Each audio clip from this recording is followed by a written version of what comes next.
tempos modernos. A tecnologia está por toda parte.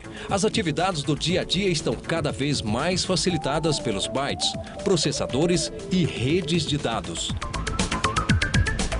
A democracia também está informatizada. O voto eletrônico surgiu em 1996, trazendo facilidade, agilidade, transparência e segurança ao processo eleitoral. Mas para chegar até aqui, foi preciso percorrer uma longa caminhada. Nos anos 30 do século passado, o movimento ficou conhecido como coronelismo. Estas charges ilustram bem o que ocorria. Quem tinha o poder econômico ditava os rumos de uma eleição. Era o chamado voto de cabresto. Era a forma de manipular o voto. O voto era teoricamente secreto. Dizia-se até que em alguns lugares, advertiu o eleitor: olha, o voto é secreto, está aqui a cédula, você não pode abrir, porque o voto é secreto. Foi só em 1932, como resultado da Revolução de 30, que o voto passou a ser secreto. Ele impediu que os coronéis soubessem quem era o candidato escolhido pelo eleitor. Uma mudança que representou o primeiro passo a caminho da transformação que o país viveria.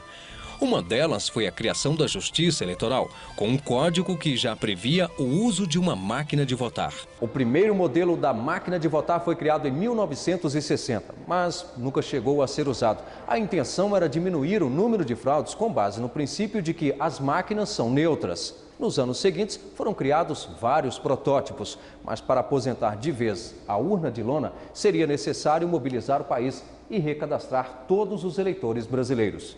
E isso ocorreu em 1986. Coube ao TSE analisar os 69 milhões de eleitores.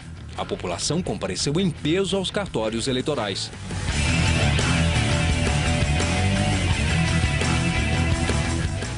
10 anos depois, o Brasil se tornaria o primeiro país do mundo a criar um processo eleitoral informatizado. A urna eletrônica pôs de lado a cédula de papel e, com ela, crimes como o desvio de votos. Se antes quem votava em branco poderia ter a escolha alterada pelo posterior preenchimento, com o voto eletrônico, isso se tornou impossível.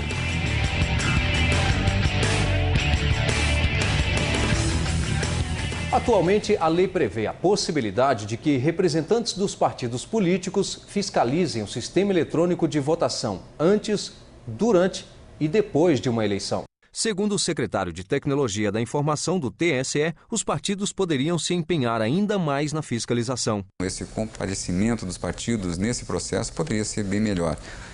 Temos poucos partidos participando efetivamente no processo de análise e assinatura digital dos programas. A votação paralela é outro mecanismo que confirma a credibilidade do voto eletrônico. Um dia antes da eleição, a Justiça Eleitoral sorteia algumas sessões de votação em todo o país. As urnas eletrônicas são retiradas dessas sessões e levadas para o Tribunal Regional Eleitoral. Elas são instaladas em salas com câmeras de filmagem. Promotores, representantes dos partidos e jornalistas são convidados a participar de uma votação explícita. No dia da eleição, a urna é ligada para iniciar a votação às 8 horas. As pessoas presentes votam, as câmeras filmam a digitação dos números no teclado e os votos também são registrados em um computador. No final, verificam se os votos inseridos na urna são os mesmos dos registrados no computador e filmados. Além da votação paralela, outros procedimentos comprovam que o voto eletrônico é seguro. Um exemplo é a perícia técnica da Polícia Federal que descartou possibilidade de fraude na eleição municipal de 2008 em Caxias, no Maranhão. A Polícia Federal não identificou violação nos lacres e nos componentes físicos das urnas eletrônicas recebidas. A urna eletrônica também tem aprovação popular.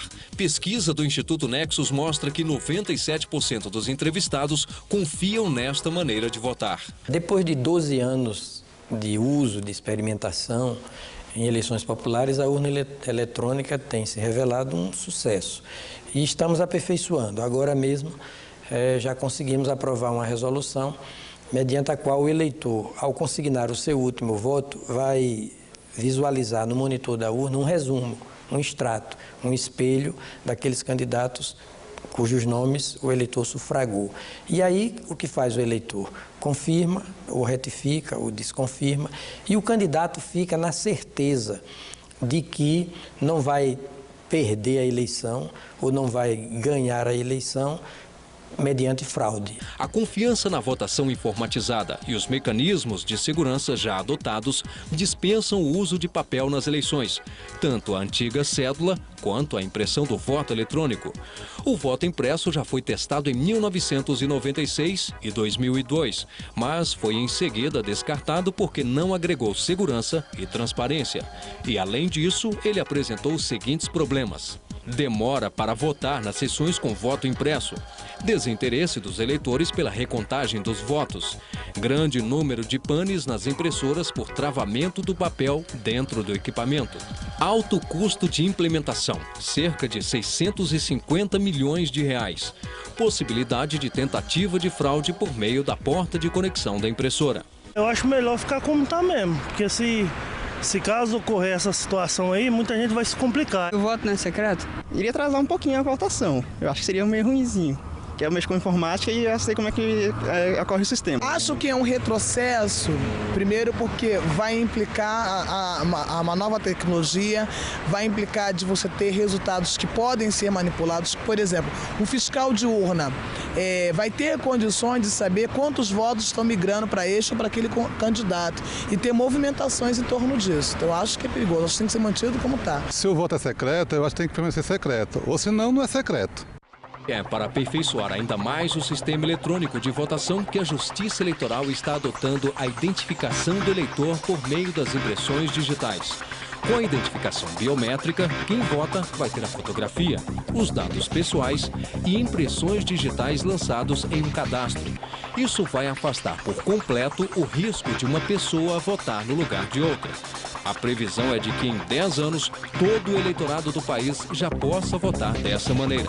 Prova de que a tecnologia pode e deve servir à democracia.